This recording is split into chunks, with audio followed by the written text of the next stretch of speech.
салом алейкум, хуш омадед ба канали ҳуқуқшинос Ширин Ибронова. мавзӯи имрӯзаи ман дар бораи мерос аст. ин мерос, ин мавзӯи мерос ба ҳамагон лозим мешавад. барои ҳамин ҳар як инсоне ки ин видеоро тамошо мекунад то охир гӯш кунед ва метавонед ки дар зиндагӣ инро истифода баред. барои ҳамин мерос чист, ки ҳуқуқ ба мерос дорад, ки ҳуқуқ надорад, ман дар асоси қонун, кодексҳо ба шумо мефаҳмонам. ҳамаи видеоҳои ман дар асоси қонун ва кодексҳо ҳастанд, чӣ дар Русия, чӣ дар Тоҷикистон ва чӣ дар дигар давлат. ҳаминро ба шумо гуфтаниям ки рӯзҳои охир, солҳои охир ниҳоят зиёд мардум ба ман савол медиҳанд оиди гирифтани мерос, яъне ҳавли падару модар, чизу чораи падару модар, байни фарзандон ҷангу ҷанҷол мешавад, байни баъзеаш ду зан се зан дорад, байни ҳамсарон ҷангу ҷанҷол судбозӣ мешавад.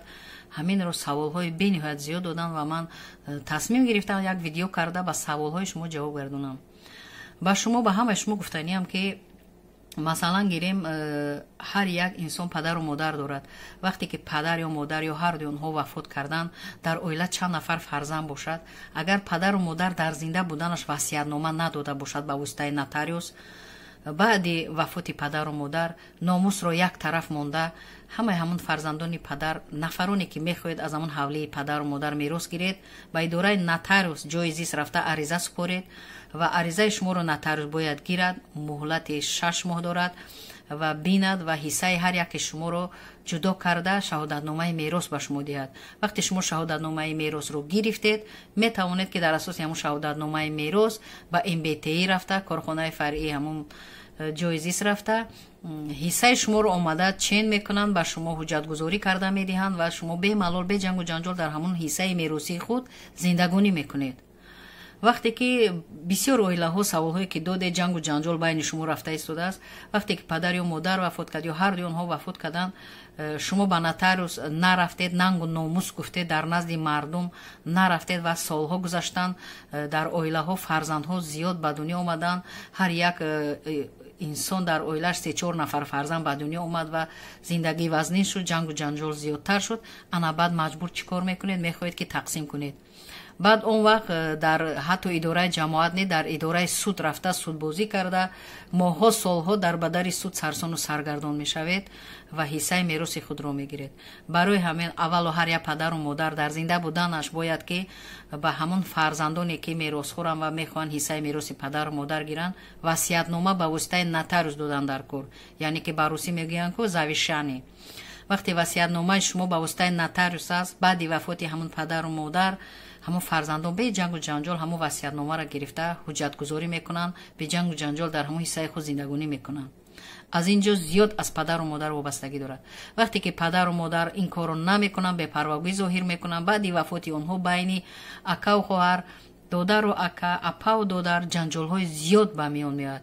ин бисёртар аз надонистани ҳуқуқи худ аст. ҳамон падару модар ҳуқуқи худро намедонанд, ҳуқуқи фарзандонро намедонанд, бепарвоянд, чунки сатҳи маънавиёти ҳуқуқӣ надоранд. мардуми мо як хислат дорад ки вақте сатҳи маънавиёти ҳуқуқӣ надорӣ, юрист нестӣ, ақаллан назди як юрист, адвокат рафта маслиҳат гирифтан дар кор. дар ин зиндагӣ ҳеҷ кас боварӣ нест имрӯз пага дар дунё мемонад ё не. дар зинда будан ҳамаи масъаларо ҳал карда мондан дар кор ва баъди марг баъд байни фарзандони падар ҷангу ҷанҷолҳо мешавад. саволе дод як нафар зан ки вай шавҳараш вафот кардааст, дар хонаи хусрухуштуман имконияти истодан надоштааст, шароит вазнин будааст, ба хонаи падар омадааст, бародари калонӣ дар ҳавлии падар зиндагонӣ дорад, соҳиби зану фарзанд аст ва ҳамон бародараш ҳамроҳи занаш намехоҳанд ки ҳамин хоҳараш дар ҳавлии падар бимонад. ӯро аз хонаи падари худ ронда истодаанд. ҳаминро гуфтаниям хоҳар ки бародари шумо ҳуқуқ надорад шуморо аз хонаи падару модар ронад. шумо ҳуқуқ доред ки яъне ки ба суд муроҷиат кунед, аввал муҳлати меросро барқарор кунед дар суд ва баъд ҳиссаи меросро талаб кунед. ягон юрист адвокат равед, ба шумо ариза менависа, метиҳад ба суди ҷои зист муроҷиат кунед, ҳиссаи мероси шуморо суд тақсим мекунад ва шумо ҳуҷҷатгузорӣ карда дар он ҳиссаи худ зиндагонӣ мекунед. ғайри ин баъзе падарон дар вақт ки васиятнома надоданд, баъди вафоти онҳо байни бародарҳо ҷангу ҷанҷол зиёд шуда истодааст. саволҳои зиёд ба ман медиҳанд. баъзеҳо мегӯянд ки падар ё модари мо вафот кард ё ҳарду онҳо вафот карданд. баъзеаш мегӯяд ман дар Русия будам, имконияти рафтан надоштам. рафтам аллакай бародарам ҳама ҳиссаро ҳамон ҳавли падару модарро аз худ кардааст ва манро ҳатто даромада намемонад, ҳамсари манро аз хона пеш кардааст, ҳамроҳи фарзандонам. Чунин саволҳо ниҳоят зиёд мешаванд. ман ҳаминро гуфтаниам ки ҳамон бародари шумо худаш қонунро намедонад, яъне аз дини ислом ҳам бехабар аст. Чи дар ислом, чи дар қонунҳои дунёвӣ ҳар як фарзанд ҳуқуқи мероси падар дорад ё ҳар як ҳамсар ҳуқуқи гирифтани мероси шавҳар дорад. барои ҳамин онҳо ки аз дини ислом ҳам бехабаранд, аз қонунҳои дунявӣ ҳам бехабаранд, чунин рафтору гуфтор мекунанд. фаромӯш насозед ки вақти нафароне ки дар вақти фавтидани падару модар дар хона нестед ва баъди солҳо меравед ки бародари шумо ё ки апау хоҳари шумо он ҷоан шуморо намемонанд даромада, шумо фақат ҳуқуқ доред ба суд муроҷиат кунед. Ба суди ҷои зист аризаи даъвогӣ пешниҳод мекунед ва шумо муҳлати ҳамон гирифтани меросро барқарор мекунед. Сабабҳои узурнок ҳаст ва баъди ин мегиред ҳиссаи мероси худро ҳуҷҷатгузорӣ карда зиндагонӣ мекунед. ҳама ин ба воситаи суди ҷои зист мешавад. Ягон суд ҳуқуқ надорад шуморо аз гирифтани мероси ҳамон хонаи падару модар маҳрум созад. ин ғайриқонунӣ аст. саволҳо ниҳоят зиёд шуданд. ман ҳамин гуфтаҳое дорам ба ҳамаи саволҳои шумо, ба ҳамаи нафароне ки савол додед дахл дорад. киҳо ҳуқуқ доранд ба гирифтани мероси хонаи падару модар ё зану шавҳар? дар кодекси граждании ҷумҳурии Тоҷикистон қисми 3 боби 58, боби 59, боби 60 пурра дар бораи мерос гуфта шудааст. нафароне ки каме ҳам сатҳи маънавиёти ҳуқуқӣ доред, саводи хуб доред, дар ҳамин интернет дароед пурра онро ёфта хонед. нафароне ки умуман тасаввурот надоред ба шумо гуфтаниям. дар кодекс мувофиқи қонун гуфта шудааст дар ҳамин 3 боб киҳо дар навбати аввал ҳуқуқи гирифтани мерос доранд. яъне ки фарзандон агар вай 2-3 зан ҳам дошта бошад, ҳамаи фарзандон ҳуқуқи баробар доранд. фарзандон ҳамсарон ҳуқуқи гирифтани мерос доранд. як. дуюм, агар дар моддаи 1166 гуфтем фарзандон ва ҳамсарон ҳуқуқи гирифтани мерос доранд дар навбати аввал.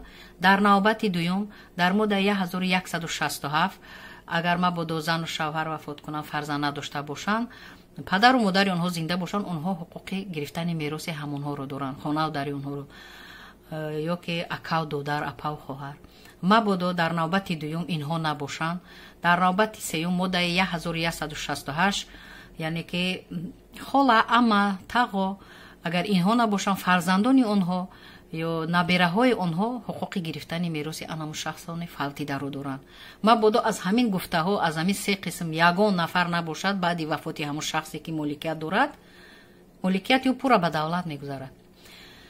ғайри ин мушаххас карда гӯям ки ҳуқуқ ба мерос надорад. нафаре ки агар падарашро, модарашро ба қатл расонида бошад ё зан ё шавҳарашро ба қатл расонида бошад, ҳамонҳо ҳуқуқи гирифтани мерос надоранд. қонунгузор инро рад кардааст. ҳамон нафар умуман ҳуқуқ надорад ба гирифтани мерос.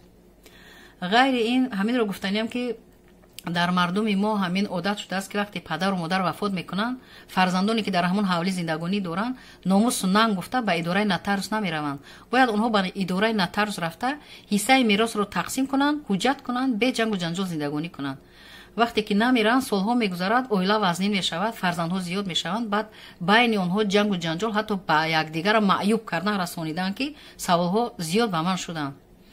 баъд чӣ кор мекунанд? баъд судбозӣ мекунанд, дар бадари суду прокуратураву полис мегарданд шикоят бурда. барои ҳамин номусу нангро як тараф гузошта, вақте падару модар мурд, васиятнома надоданд, завешане набошад, ба нотариус муроҷиат кунед, дар асоси қонун ҳиссаҳои худро гиред, бе ҷангу ҷанҷол зиндагонӣ кунед. ҳар як фарзанд ҳуқуқи мероси падару модарро дорад. баъзе фарзандони падар дар ҳамон ҳавлӣ менишинанд, дигар ҳеҷ касро намехоҳанд ки дар он ҳавлӣ даромада зиндагонӣ кунад. барои ҳамин ҳар як инсон сатҳи маънавиёти ҳуқуқӣ надорад ва метавонад ки аз маслиҳати юрист, адвокат истифода барад дар ин рӯзҳо, хатогие накунад ва ин видеоро тамошо кунед аз аввал то охир. ин дар ҳар як оила дар кор мешавад. ҳамаи мо зиндагӣ дорем, ҳамаи мо набира дорем, фарзанд дорем ва фикри ояндаро кардан дар кор. видеоро бинед, лайк монед, то ки дигарон инро бинанд. вақте шумо лайк мемонед, видео ба дигарон меравад. ба канали Ширин Ибронова обуна шавед ва аз навигариҳо ва қонунҳои нав яъне ки огаҳ мешавед. дар амони худованд бошед. бо шумо буд ҳуқуқшинос Ширин Ибронова.